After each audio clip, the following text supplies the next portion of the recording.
It's kind of like a catch-22. You have to get a system to where you're happy with it and it's profitable, and then go and trade it, and then go and optimize it later on. Don't be in a rush. Make it better over time. It's a lifetime thing. Welcome back, everyone, to I'm Down with Jason Graystone. We spoke a couple of times in the past with different interviews together. Jason is someone that I really admire for his dedication to trading, and also because he sees things as more than just trading.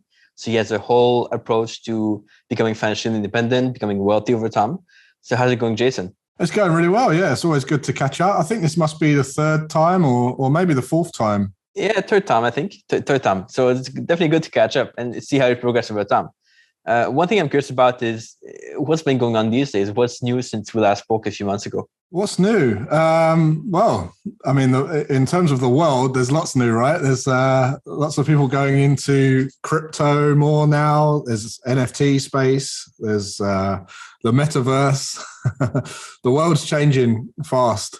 But with me, it's pretty much the same. Still trading, still investing, still teaching people how to build wealth and build sustainable kind of legacies. And it's just same old really. It's not too much changed in the world of me. Interesting. So without a doubt, in the past like 10 interviews I've done of people that I've interviewed before, like the follow-up, everyone talks about cryptos. They all want to trade cryptos, they all invest in cryptos. Is this something you've done also, or have you stayed away from crypto? Yeah, no, I in 2018, November 2018, I put a video out on YouTube channel showing people where I was going to buy Bitcoin and Ethereum. And I updated that to my newsletter readers, and I got in, and about 2 months, so January this year, I ended up coming out of that position for something like a 660 something percent return, which was quite nice. And then a month later, I got back in and I did the whole YouTube thing again. This is where I'm going to get in, and I'm still in that now. So I got in around 44,000, and then basically I'm still in that now. So it's much longer term. I'm not like getting in and out all the time and trying to trade it, if you will. But I do have crypto positions. They're just much longer term. What would you suggest someone who's not into crypto yet, but kind of wants to get in, but is not sure about it yet? Just do a lot of research. There's no rush to get into it. It's not something that, look, at the moment, I mean, cryptocurrency is digital currency. It's going to be used for currency, but at the moment, it's not really being used as a currency. It's being used as an investment vehicle or a speculative kind of endeavor, and it's not really a true reflection of what it's actually going to be used for. So it's not moving. Like there's opportunities to obviously make a lot of money in there, but you're not going to make money, particularly long term, if you don't understand it and don't understand one, how to buy it safely, one, how to transfer it safely. I know lots of people that have lost cryptocurrency just by typing in the wrong wallet address or something like that, and it's gone. And that can be very costly. But also how to safely secure it, to store it. And it's a little bit of a minefield, but it's not too much of a minefield. If you spend a couple of days, couple of weeks, just really investing in your knowledge and research into what cryptocurrency is, blockchain, how blockchain works, it's really not that difficult, and you'll be in a position where you've got a lot more confidence to go forward with buying cryptocurrency. You'll understand why you're buying it. I think one of the biggest problems in any trading or investing is people don't know why they're buying something.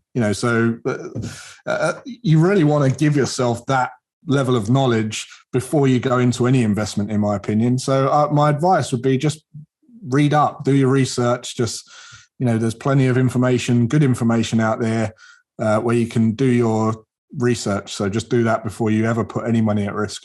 How long do you think that the trend will keep going for crypto? Is it going to be like a long-term thing? You think that there will be trending forever, or that things will change over time and that you will be less able to invest in crypto? At the moment, as I say, it is not being used as a currency. So you can invest in a crypto because more and more people are getting on the bandwagon of crypto. There's no doubt about it that we are going to be using a digital currency, because cash is stupid. Like, that doesn't work. And I was just having a conversation with my traders about cash and how taxi drivers are still asking for cash. And we just had a guy just come and clean our rug just now, and he only accepts cash. And I was thinking, like, what is wrong? You need to get out of the whole cash thing. Like, we're moving towards a cashless society. So no doubt, we are going digital. What that means is, at the moment, we've got people getting on board with cryptocurrency. So more and more people are getting into cryptocurrency and converting some of their liquidity or some of their investment portfolio into cryptocurrency, some of their liquidity. But obviously, there will come a point where that will stabilize, because it won't be, it won't trend forever.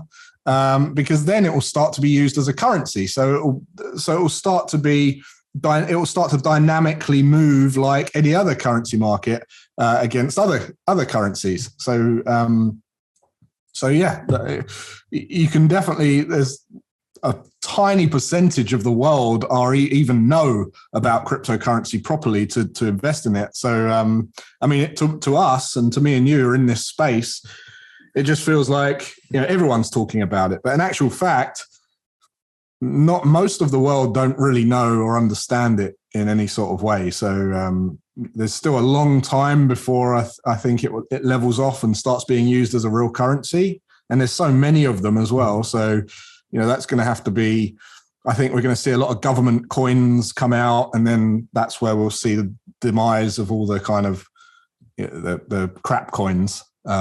And then maybe that's when investment opportunities will diminish and trading opportunities will arise. And this is really interesting to see. I'm curious to see how that will turn out for sure.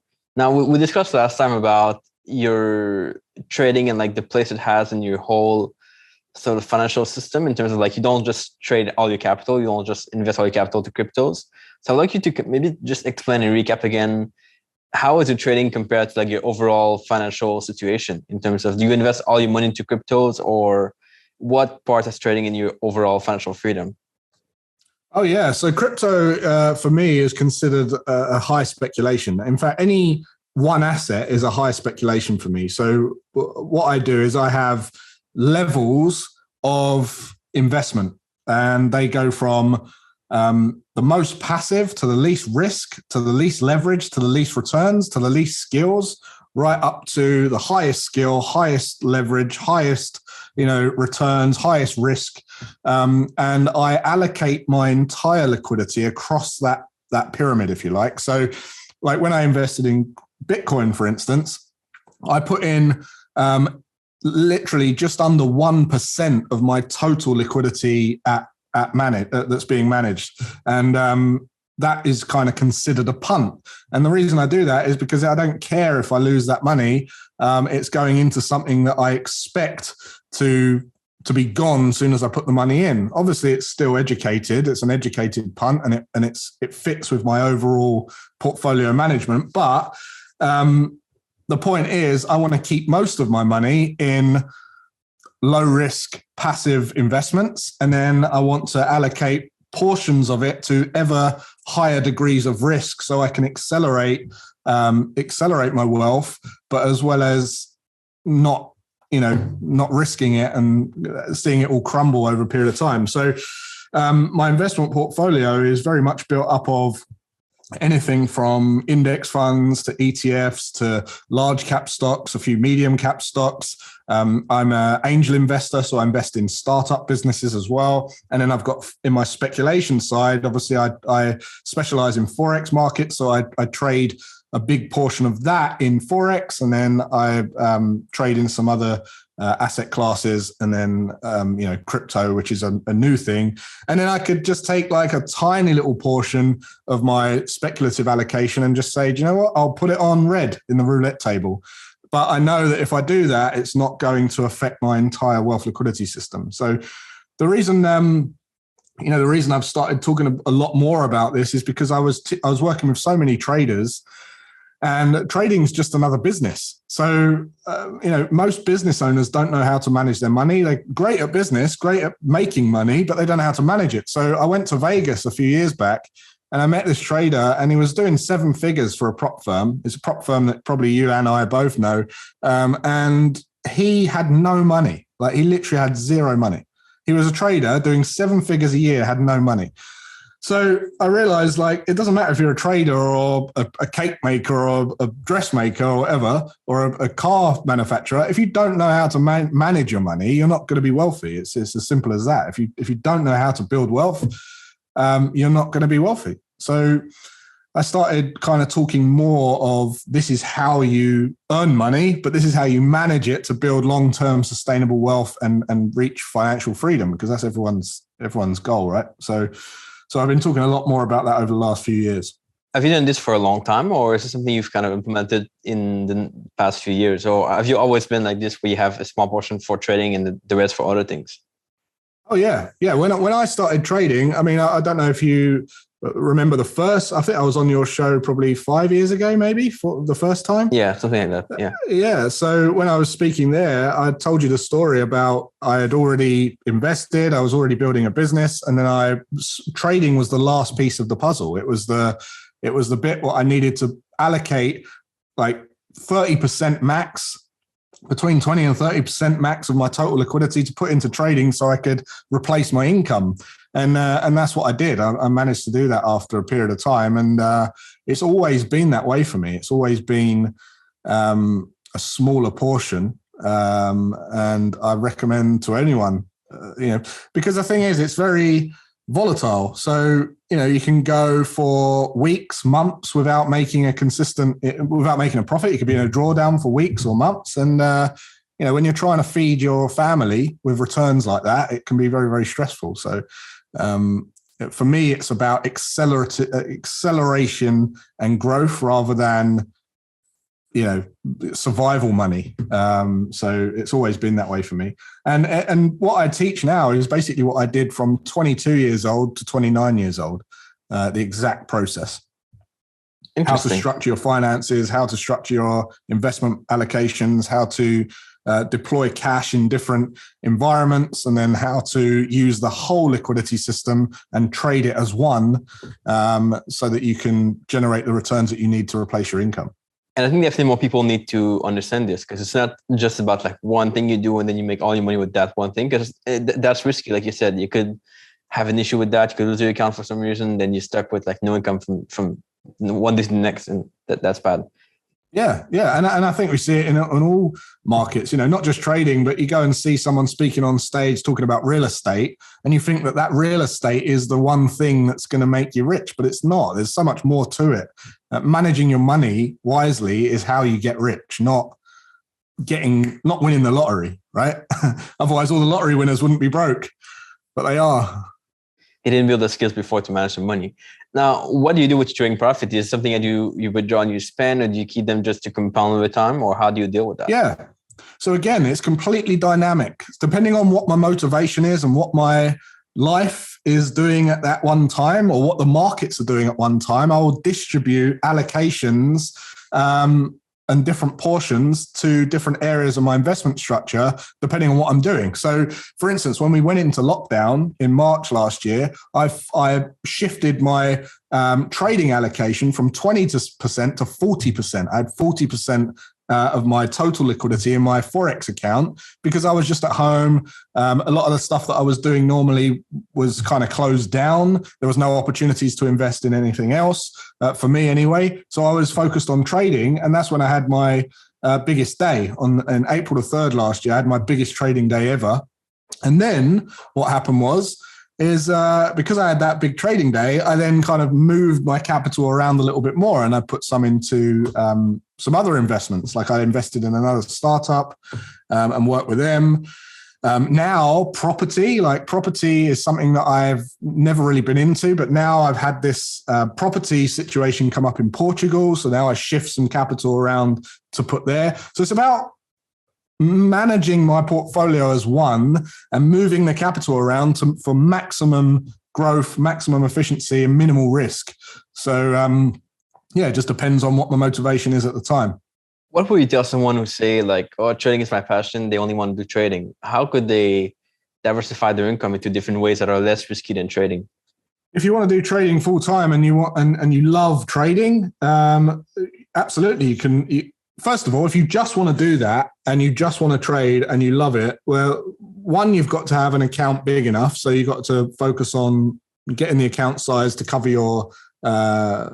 Here's how you have to do it.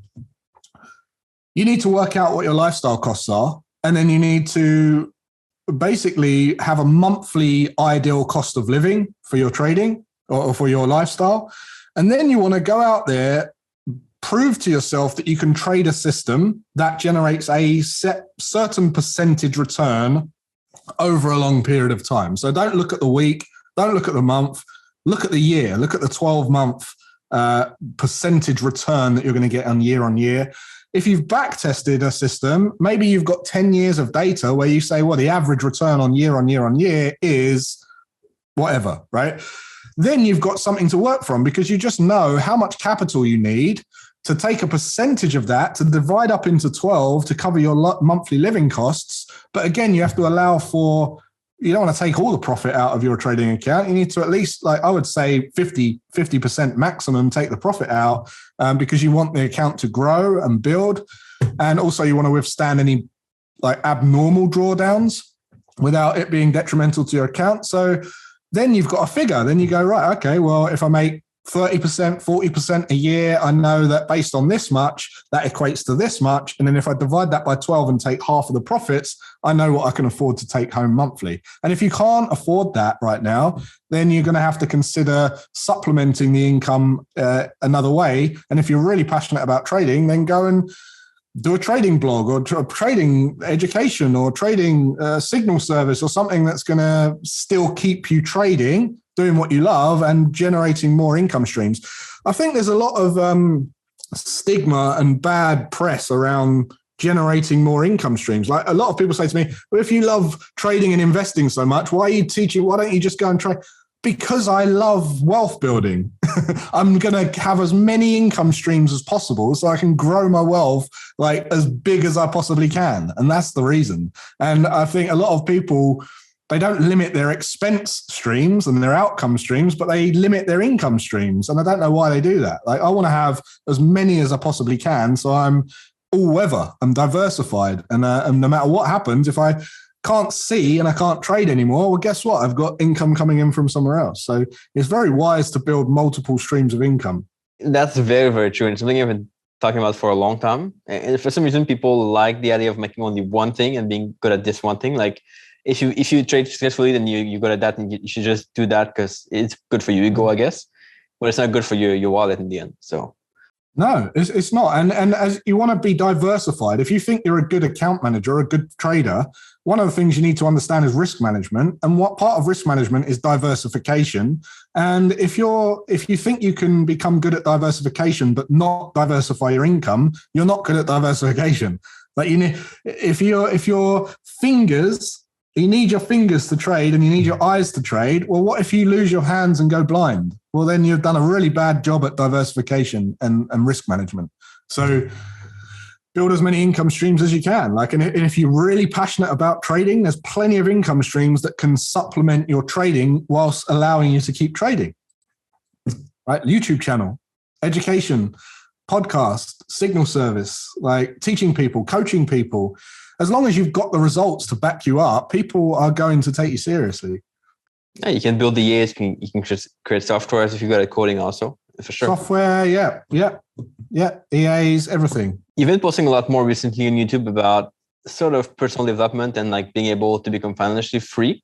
How does this relate to trading? Do you feel like the same skills for trading are also applied to other things? Like you can be, if you improve your self-development, you become better at trading. Yeah, first of all, I think everything's a mindset. So like everything, literally everything's a mindset. If you believe something and you focus on it and you decide that you're going to shift your energy and attention to something that you've thought about, you will get the result. And I know there's a lot of kind of fluffy crap around law of attraction and all the rest of it where you think, if you think about £1 million check in your post, it will come through your door. That doesn't happen. But I think we can all agree that whatever we've set our mind to and focus on we move towards, right? And that is the law. Like there's no doubt about that. So a lot of it is to do with beliefs and mindset. And in order to attack the root cause of anything like poverty or any problem out there in the world, really, is to change the mindset of people. And if you can get your mindset into thinking, I can do this. I was born the same as that person. I've got the same opportunities available to me now, so I can do that. Then you can solve a lot of big problems in the world, and it all starts with mindset. So I think the reason I talk a lot about mindset is because it plays a big contribution to the end result in someone's life. It can be the difference between living a life just being dragged along, being told what to do, and going after doing something you really want and making a massive difference in not only your life but the whole world. I'm sure you've seen this before. Traders who like begin trading with like a really or pretty good mindset, but then as they get to some losses, like they don't build the skills, they have some losses, and over time they kind of feel that like their mindset or their belief kind of start to go down, and they start to doubt themselves more. They start to be more insecure, more fear. How can they turn things around to kind of get back on the right mindset for trading? Yeah, I mean, look, this happens for everyone. There's no way that I don't have that. When I had my biggest day last year, I stopped trading for the week because I was feeling emotions that I hadn't felt in my trading before. And that never really stops. And I tell you why. It's because we never know what's going to happen next in the markets. So even if you've, let's just say that you go out and you're trading a system you're confident in, soon as you go into a drawdown, every trader is thinking, well, what if this is it? Every trader's thinking that, what if this is just the end of my system? What if it never works again? When do I stop? So the key around that is to have a plan as to when you stop, right? So you have a good risk management system to when you go, if we hit this level of drawdown, that's my maximum allowable drawdown. I'm going to stop there and I'm going to review my whole system. And the reason you stop it there is because you've done a load of testing and you go, in the past, it's never gone below that level. So if we have this kind of threshold level hit in the future, one, I know that it's not necessarily, performing differently to what it's done in the past, but it's at a crucial level where I should make sure that I'm doing everything right.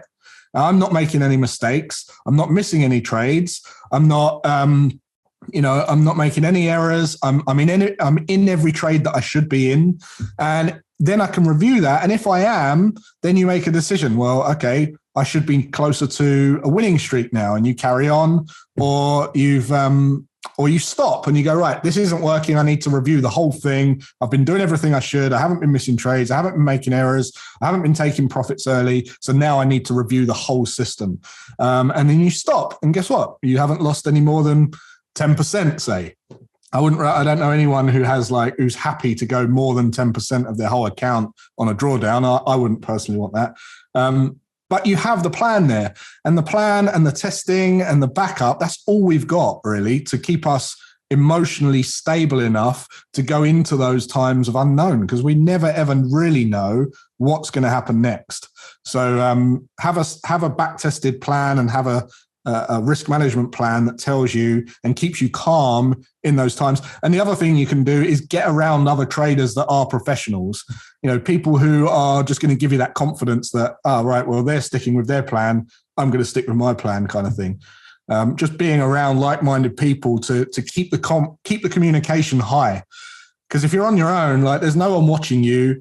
And the thing is this, no one really cares if you do well in trading or not. It's just you. So if you're on your own there, you could really spiral out of control if one of those feelings starts attacking you.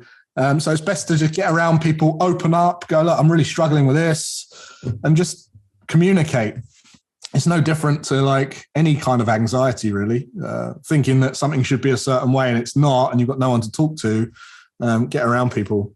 How have you done this in the beginning? So for me and you now, it's easy to meet traders, right? You can just send an email and meet someone easily because they know who we are a little bit more. But in the beginning, how did you start to meet traders? Yeah, that's a good question. I mean, we built Tier 1, which was pretty much one of the first trading communities, solid trading communities that wasn't toxic. There's a lot of forums out there and all the kind of trading view forums and things like that. I love trading view, the platform, but the whole forum side of that is just absolutely toxic. It's there's a lot of people with good ideas telling people that they're right and wrong. We saw a gap in the market there and we focused on the community first. So we knew the importance of it. And I really developed that after working with Mike Bellafiore. I went over to S&B Capital, saw how they run their floor, and they had communities. They have teams. So I saw the importance of that and thought we need a community, we need a team. So that's what we built. But before, it's very hard. Now there's many communities out there that are decent. There's a lot of trading communities that are good. They are hard to find. But I mean, without telling people where to go to look for specific communities, I would just say use your intuition and gut feel. I mean, if you don't feel good about something, it's probably not good. If you feel like someone's being realistic and they've got good intentions, then they probably are. And it's as simple as that. I'm blown away by how many people get done by these kind of, oh, look, they told me to invest 500 in crypto and now I've lost £500. And I just think, come on, man, you got to be pretty stupid to do that. I'm sorry. But yeah.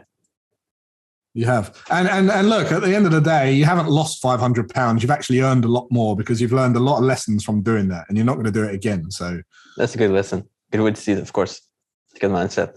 Yeah. For me, what worked was like going to meetups, like the website meetup.com was for me the first way to meet traders. And not all the group are good for sure. Like some are marketing only, some are different things. So that can be a way, but yeah, definitely online now there's a lot more people and communities. So you just got to find one that kind of resonates with you and fit your style and go from there. Yeah, great. We do meetups as well. So it's great. I mean, we just had a meetup recently with about 100 traders, and it's cool. You just get to talk and sense check your ideas and make sure people feel like they're on the right path. It's just great. Yeah. So in terms of trading, what are some things that you see people do wrong these days, especially now with new people get into crypto, they get to trading more because they are for the past year, so people have been at home because of COVID. What are some of the mistakes you see people making trading now? I know it sounds stupid, but the biggest problem with trading and the biggest mistake that they make or approach that they take is trying to make money instead of not trying to lose money. I know it sounds like that sounds crazy, but if you can just focus on not losing money, making money is going to be inevitable. And what people don't realize, as a trader, what you really are is a risk manager. And you're not, professional traders are not going in with a mindset of how much money can I make? They're going in a mindset of how much money can I not lose? And still, even if you was breaking even over a 12-year period, what that means is you're trading consistently, which is the hardest thing to do. And if you can go for a 12-month period and not make any money, but not lose any money, you're actually doing phenomenally well because you've got a system that's consistent. And all you've then got to do is optimize it and tweak it to make money. And guess what? The exponential results of that is going to be phenomenal for you. So I think going in with a mindset to make money is the very approach that's going to stop you making money, because you're trying to focus on some kind of outcome rather than the process of consistent trading. And that's going to keep you going round in circles all the time. It might be a 6-month circle, it might be a 3-year circle, but over time you're going to be no better off than you was at the start. And that's because you're focusing on how much money you can make instead of how much money you can't lose. Yeah, and that's a really good advice, because the fact that focusing on making money, right, it makes you want to take trades to make money. But focusing on not losing money makes you want to avoid trade or trading at the right time and the right environment, the market. Yeah, and it's the way that it's advertised, right? People aren't advertising investments as. So look, let's just take your financial advisor. The way that they advertise an investment vehicle is it's low risk. Okay. The way trading's advertised is you can make this much money. It's the opposite. So but in actual fact, you need the same skill and the same mindset to do trading as you do investing. You just need a more of a skill. So you should still be focused on low risk. And the craziest thing is, trading's one of the least riskiest businesses ever if you're treating it professionally, because you've got all the back-tested data of what the market does. You know what's likely to happen next. You're not relying on anyone, shop fronts, trends, staff, nothing other than you. So you're in full control of the business. You've got all the data of how that system performs. And you control all the money that you put into the market and the returns. So it's actually the least riskiest business that's out there. But people think of it as risky because it's sold to them as a way that they've got to make lots of money. And if you go into it with that mindset, you're going to have a very volatile emotions and you're going to have a volatile trading account. And that is why you're losing money over time. Yeah, it's a good point, because you can also close a trade anytime you want and be out the market. If you have a financial advisor or someone who will manage your finances, they'll want you to be in the market all the time, 24/7. And you cannot just stay out and do nothing.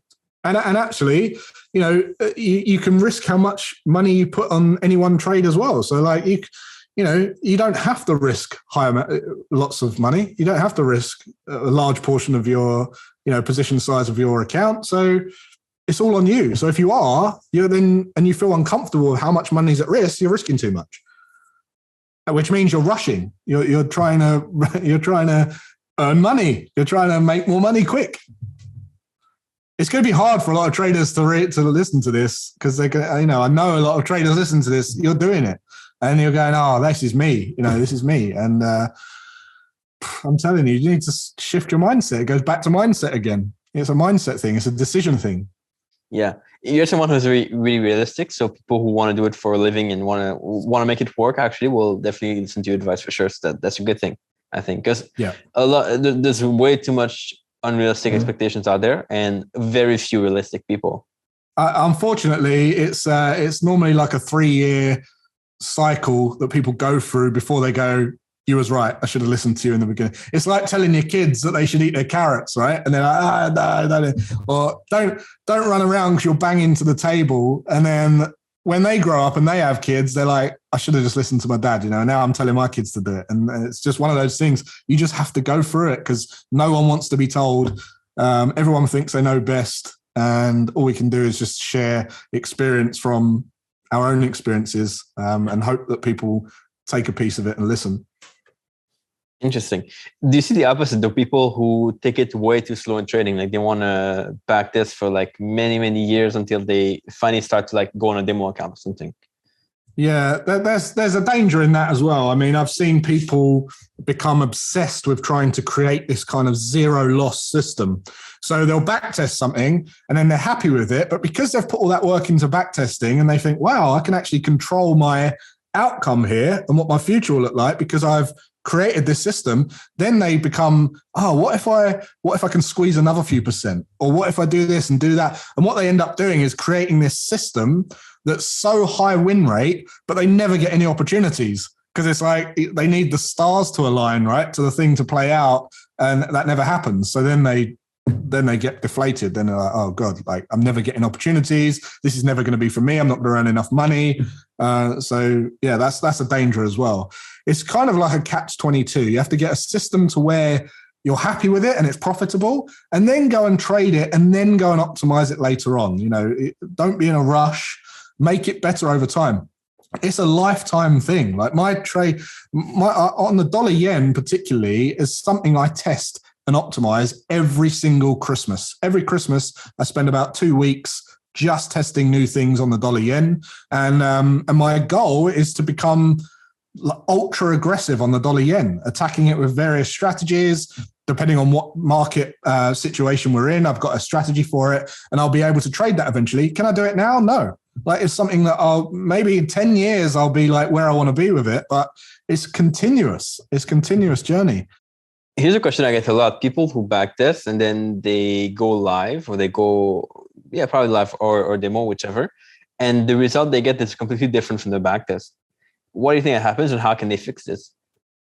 When it goes different from the back testing, I mean, as I say, we never know what's going to happen next. The dynamics of the world, the economy, everything's changing.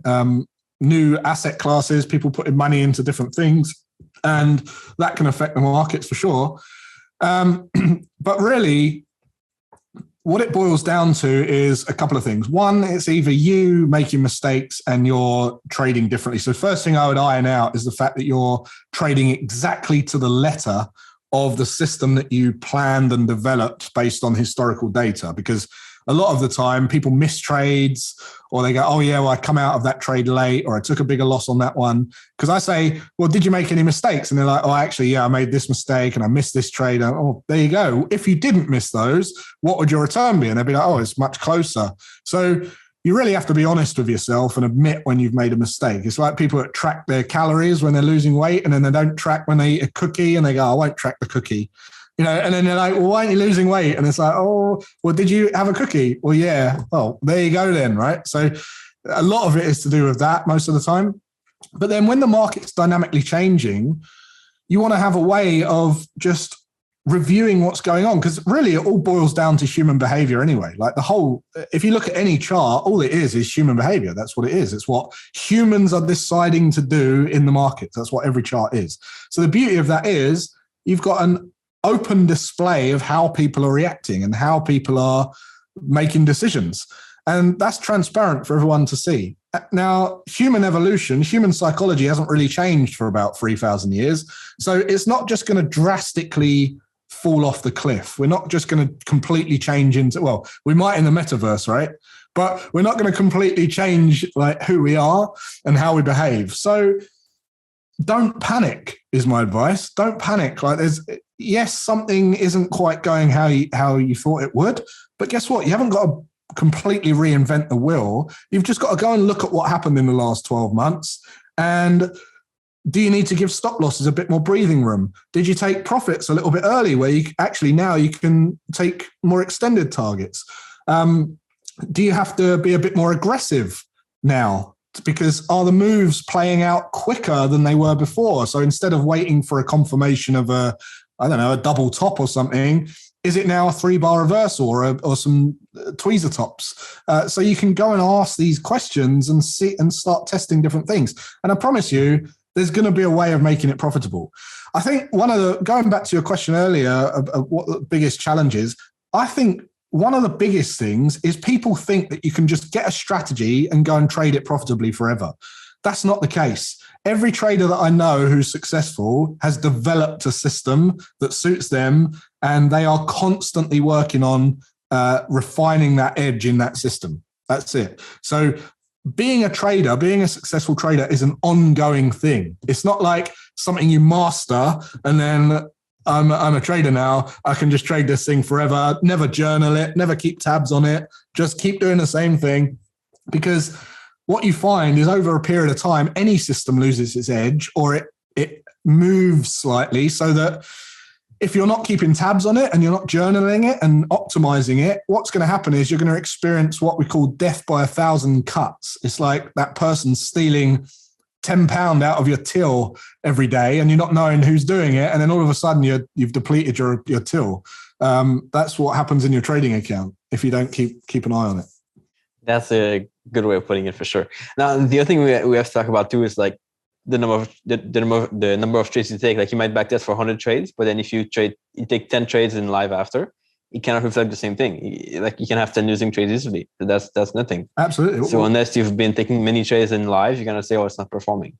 Yeah, and that does really go back to being around people as well. Like I when I first went live professionally, so I'd done all the work, done all the testing. I was very switched on. I funded my account with a decent amount of capital, and literally 4 weeks later, I had less money than I started with. I was in a drawdown. So it was the fifth week, halfway through the fifth week, where I went into new equity high. So that was helped by being around people who were like, just stick with it. You're doing the right thing. Sense checking me. You haven't made any mistakes, and just kept me going. Otherwise, maybe I would have gone, oh, do you know what? This doesn't work. But it does work. It does work. It's up to you to make it work, not anyone else. It's crazy when people think, oh, you can't make money trading. That's crazy, right? Because it's up to you to make money trading. You're the person that can make it work. There's no one else. It's a funny mindset. Interesting. And definitely when you're alone, it's easier to get discouraged, especially when you start trading, you hit a drawdown or something. That's tougher for sure. Definitely. That's why it's important to have people around you, especially at the beginning. Now because I've done it for so long, I can just sit here and it's kind of like I'm so desensitized from trading now. It's it's just another thing that I do. It's another tool. But as I say, even for me, like last year when I did my biggest day, that had like emotional impact on me. I stopped trading. So yeah, it's a continuous journey, man. You have to keep working at it. What can people find if they don't connect with you or reach out after the interview? Where can they connect with you? Yeah, the best way is you can follow me on all the social medias, but if you want to listen to my podcast or learn from me anywhere, really, just go to jasongraystone.com and you'll find all the different kind of links there for all of my channels. Awesome. I should put a link below, of course, for that. Thank you, Jason. I think we covered a lot in this interview, different topics, of course, financial freedom. We talked about trading, we talked about drawdowns and backtesting and things. I really appreciate your advice and your thoughts. And I hope we'll catch up in a few months again.